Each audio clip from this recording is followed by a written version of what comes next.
네, 안녕하세요. 저희는 이제 신소재공학과 김도경 교수님의 연구실 지도 아래 친환경 식물 소재를 이용한 전기자동차용 리튬 황전지의 제조 및 평가 연구에 참여한 K01조 강상원, 김윤민, 이동훈, 황민정입니다. 이제 최근에 전기자동차나 대용량 에너지 저장 장치가 개발됨에 따라 높은 용량을 갖는 2차 전지에 대한 요구가 높아지고 있습니다. 현재 2차 전지 시장은 대부분 휴대기기에 적용되는 리튬이온 전지가 지배적이지만 전기 자동차에 적용되기에는 용량과 에너지 밀도가 다소 부족합니다. 리튬 이온 전지팩을 전기 자동차에 적용했을 때 한 번 충전을 하면 약 200km 내외의 거리밖에 주행하지 못합니다. 따라서 한 번 충전만으로 400km 이상의 거리를 주행하기 위해서는 더 높은 용량을 갖는 2차 전지를 개발하는 것이 필수적입니다. 이러한 요구를 충족시킬 수 있는 차세대 리튬 2차 전지로서 리튬황 전지와 리튬 공기 전지가 각광받고 있고, 이 중에서도 리튬황 전지가 가장 상용화하기에 가까운 전지로 여겨지고 있습니다. 리튬황 전지는 높은 에너지 밀도뿐만 아니라 이제 다음 그림과 같은 이 석유를 정제하는 과정에서 다량의 부산물로 생산되어 값이 싸며 이제 가볍고 독성이 없다는 장점이 있습니다. 이런 수많은 장점을 갖는 리튬황 전지는 이제 현재 전기자동차뿐만이 아니라 무인 항공기, 대량 에너지 저장 장치, 그리고 군사 목적에도 적용되기를 앞두고 있습니다.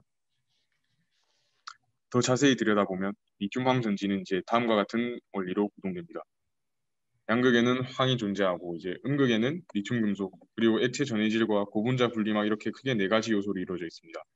이때 전지가 작동하기 위해 방전되기 시작하면 리튬 금속이 리튬 이온과 전자로 분리되고, 전자가 이동하며 전류를 흐르게 함과 동시에 음극의 리튬 이온은 양극으로 전해질을 타고 확산하여 양극의 황과 화합하는 컨버전 반응을 일으킵니다. 이제 옆에 이 그래프에서 오른쪽 그래프에서 8개의 황원자가 고리 양 끝에 각각 함으로써 Li2S, Li2S6 등의 중간 산물을 거쳐 최종적으로 고체 Li2S가 됩니다. 이때 Li2S부터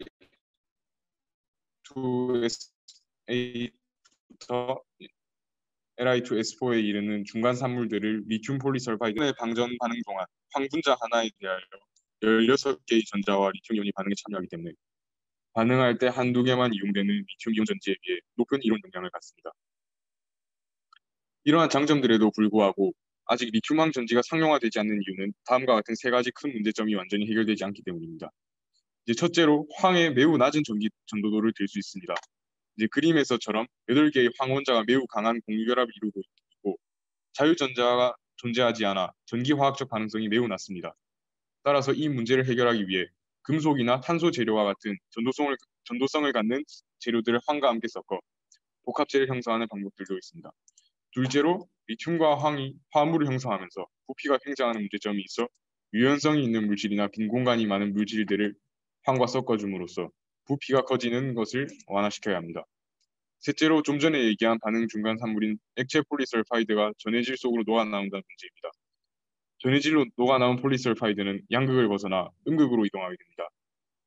이 문제는 양극 물질이 영구적으로 손실되어 전지의 용량이 영구적으로 감소한다는 단점이 됩니다.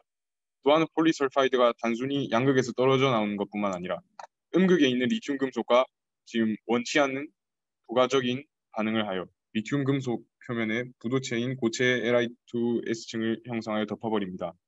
이렇게 덮여진 리튬 금속 표면은 전기화학 반응에 참여하기 어려워져 전지의 용량이 또 한 번 영구적으로 감소한다는 문제점이 됩니다.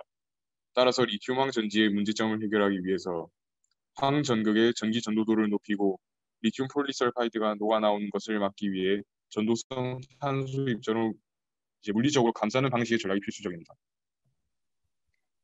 네, 대전통신과학고등학교 김유민입니다. 그림은 전도성이 좋은 탄소 분말들로 황을 감싸는 전략으로 진행되어 온 기존의 상용탄소 재료들입니다. 이를 통해서 전기 전도도가 향상되어 용량이 증가하고 리튬 폴리설파이드가 녹아나오는 것은 탄소 입자가 이룬 막에 의해 물리적으로 차단되었습니다.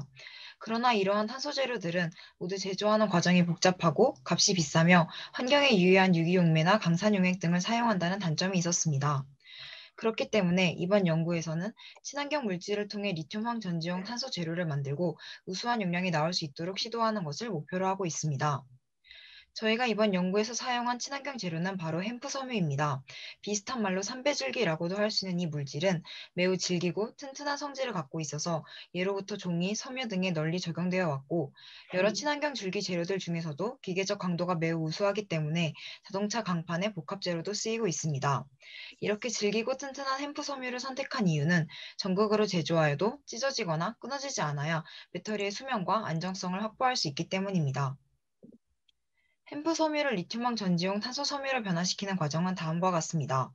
먼저 햄프 섬유를 묽은 황산과 물에 잠기게 한 후 180도의 저온에서 열 처리하여 갈색의 탄화된 섬유로 제조합니다. 이 섬유들을 한번 진공을 흡착하여 종이 형태로 만들고 고온에서 그리고 이산화탄소 분위기에서 열 처리하여 표면적이 매우 활성화된 탄소 섬유를 얻습니다. 마지막으로 이 탄소 섬유 종이를 알맞은 크기로 잘라 리튬황 전지에 적용하여 배터리를 제조한 후 테스트하여 그 결과를 분석하였습니다. 연구 일정은 다음과 같이 진행되어 왔습니다. 앞서 말씀드린 대로 며칠에 걸쳐 단계적으로 햄프 섬유를 탄소 섬유 종이로 직조한 후 미세 구조를 관찰하여 섬유 형태를 잘 유지하고 있는지 확인하였고 그 후에 리튬황 전지를 조립하여 구동한 후 충방전 곡선이나 수명 특성 등을 분석한 결과를 얻었습니다. 먼저 생물 재료인 햄프 섬유를 간단한 방식으로 탄소 섬유로 전환하는 실험에 대한 내용입니다. 저희는 사진에서 보이는 것과 같은 햄프 섬유를 저온에서 수열 탄화라는 방식을 통해서 1차적으로 햄프 섬유들을 탄소 섬유로 전환하였고 사진과 같이 시트 형태로 흡착하여 얻어냈습니다. 그 이후에 전기화학 반응 장소가 훨씬 더 늘어날 수 있도록 고온의 CO2 분위기에서 한 번 더 열처리하여 표면의 미세 손상을 유발하여 섬유는 끊어지지 않되 표면적은 넓히는 전략을 사용했습니다. 수열 합성 방법은 용매가 증발할 정도의 저온만 가하여도 증기압에 의해 계속해서 반응 용기 내에 고압이 유발되므로 저온과 고압에 의한 에너지로 화학 반응이 촉진된다는 장점을 갖는 합성 방식입니다. 그 이후에 고온에서 열을 가하면 표면에 조금씩 손상이 생기며 표면적이 매우 증가하게 되어 전기화학 반응 장소가 늘어납니다. CO2로 열처리를 한 이유는 단순히 공기 내에서 열처리만 하면 탄소 재료가 모두 산소와 반응하여 CO2로 날아가기 때문에 이 CO2 생성 반응을 억제하기 위하여 르샤틀리의 원리로 CO2를 미리 주입하여 탄소의 소실을 막으려는 의도입니다. 네, 경남과학고등학교 이동훈입니다. 다음은 햄프 섬유의 탄화 과정에 따른 미세 구조입니다. 수열 탄화 그리고 CO2 열 처리를 통해 얻은 햄프 섬유는 이렇게 그림에서 보이는 것 같이 단계적으로 표면이 손상되게 되는데 CO2 열 처리 이후에는 표면이 더 거칠어지고 이 껍질에 불필요한 유기물들이 제거되기 때문에 내부에 뭉쳐있던 섬유 가닥들이 드러나서 표면적이 매우 넓어진 상태가 되게 됩니다. 즉 저희가 목표로 했던 이 표면적의 증가를 확인할 수 있게 되었습니다. 네, 다음은 이제 아까 전에 보여드렸던 이 햄프 섬유를 기반으로 한 이 기반 탄소를 황과 함께 사용해서 리튬 황 전지 양극으로서 구동했을 때의 실험에 대한 내용이고 이 햄프 기반 탄소가 효과가 있는지 확인하기 위해서 이 기존에 자주 쓰였던 상용 탄소제 또한 리튬 황 전지로 구동하여서 둘을 비교해보는 실험을 하였습니다. 기존의 상용 탄소 재료 중에서 저희는 CNT, 이 탄소 나노 튜브를 선택하였고 사진과 같이 되게 잘 알려져 있는 이 슬러리 캐스팅 방식을 통해서 전극을 제조하여 배터리에 적용해 보았습니다. 예, 완성된 CNT 전극과 햄프 섬유 전극을 리튬 황 전지로 구동하기 위해서 이러한 그림과 같은 모식도와 같이 코인셀을 다음과 같은 순서로 삽입하여 제작하였습니다. 저희는 이 리튬 황 전지를 실제로 이 비활성 기체로 가득 찬 아르곤 기체를 통해 가득 채워져 있는 공기 중 산소, 수분의 오염을 수분의 오염으로부터 전극 배터리를 보호할 수 있는 글로브 박스 내부에서 이 리튬 황 전지를 제조하였고 아래 사진과 같이 여러 개의 전지를 구동해 보았습니다. 네, 다음 실험 결과입니다. CNT와 햄프 섬유의 전지 테스트를 비교한 것인데요. 저희는 충분히 방전 그리고 충전하기 위해서 이론적으로 10시간 동안 방전, 충전을 할 수 있는 0.1C의 속도로 천천히 진행해서 아직은 5사이클 정도밖에 진행을 하지 못했습니다. 네, 결과는 예상외로 이 햄프 섬유 기반의 탄소제가 훨씬 더 높은 용량과 수명 안정성을 보였습니다. 오른쪽에 이 용량은 CNT가 767 그리고 햄프 섬유가 1036mAh/g이었고 이는 햄프 섬유 기반의 탄소가 전기화학 반응을 더 촉진하여 용량이 더 높을 수 있음을 의미합니다. 상용 탄소 재료도 이미 충분히 전기 전도성이 높을 테지만 햄프 섬유가 표면적이 매우 높아서 전기화학 반응을 더 활발하게 일으킬 수 있었던 것으로 예상합니다. 또한 이 첫 용량 대비 5사이클 이후 용량의 유지율이 CNT는 75.9%, 햄프 섬유는 99.8%로 햄프 섬유가 매우 높은 이 유지율을 보여주는데 이는 햄프가 질기기 때문에 전극 구조가 잘 끊어지지 않고 유지되어서 수명이 안정적인 것으로 생각됩니다. 충남과학고 황민정입니다. 이렇게 성능이 우수한 햄프 섬유 기반 탄소를 CO2 열처리를 더 높여 표면의 미세 손상을 조금 더 일으키고 표면적을 증가시킨다면 성능이 더 증가할 수 있을까 하여 이후 연구 또한 진행하였습니다. 저희는 CO2 온도가 500도였던 것을 600도, 700도, 800도까지 각각 진행하여 각 전극을 테스트하기로 하였습니다. 온도가 700도, 800도까지 증가하여도 미세 구조는 크게 변화하지 않고 여전히 거친 표면과 섬유 가닥들이 드러난 일정한 구조를 갖고 있었습니다. 그러나 실제로 전극을 손으로 다룰 때에는 800도에서 CO2 열처리한 소재가 약간 잘 찢어졌는데 이는 필요 이상으로 열처리되어 탄화된 정도가 심하여 단단해져서 오히려 유연성을 잃고 덜 질겨져 섬유들이 뚝뚝 부러지고 끊어지는 이유일 것으로 분석하였습니다. 500도에서 800도까지 온도를 각각 높여 진행한 전극을 리튬, 황 변지로 구동해보면 600도, 700도로 온도가 높아질수록 표면적이 넓어져 용량 또한 증가했으나 800도부터는 이전에 사진에서 보여드렸듯이 잘 끊어지기 때문에 성능이 다소 감소한 것을 확인하였습니다. 그러나 500도에서 열 처리한 전극보다는 더 나은 특성을 보였습니다. 따라서 저희는 모든 결과를 종합하여 다음과 같은 결론을 내렸습니다. 첫 번째, 제조 과정이 비싸고 유해한 물질을 사용하는 상용 탄소 소재의 문제점을 개선하기 위하여 값싸고 풍부한 친환경 생물 재료를 탄소 소재화하였습니다. 두 번째로, 탄소 상태로 바뀌어도 기계적 강도를 유지할 수 있도록 질긴 햄프 섬유를 선택하였습니다. 세 번째로, 상용 CNT 분말을 사용했을 때보다 햄프 섬유를 탄소화한 소재가 더 우수한 성능을 기록하였습니다. 네 번째로, CO2 열처리 온도를 올릴수록 비표면적이 증가할 것이고 이에 따라 성능이 더 개선될 거라고 예상했습니다.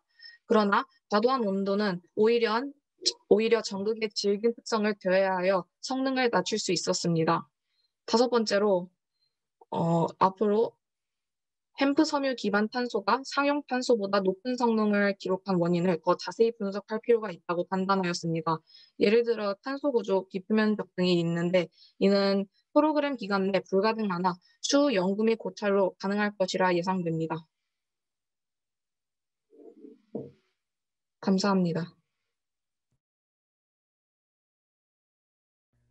수고하셨습니다. 혹시 질문 있으신 분들은 채팅이나 음소거 헤드에서 질문해 주시면 감사하겠습니다.